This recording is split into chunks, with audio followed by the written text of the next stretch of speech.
With franchising kasi, 90% yung chance that the business will succeed.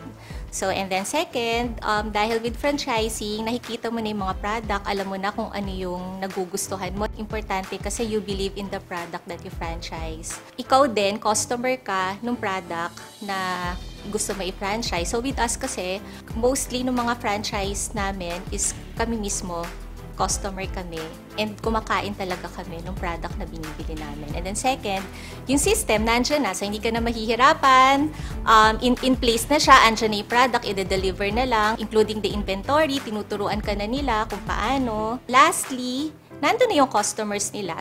We need to expand more here doon sa mga areas na hindi pa natatap ng Potato Corner. And then second, we are planning pa rin talaga na sana magkaroon in the future international franchise.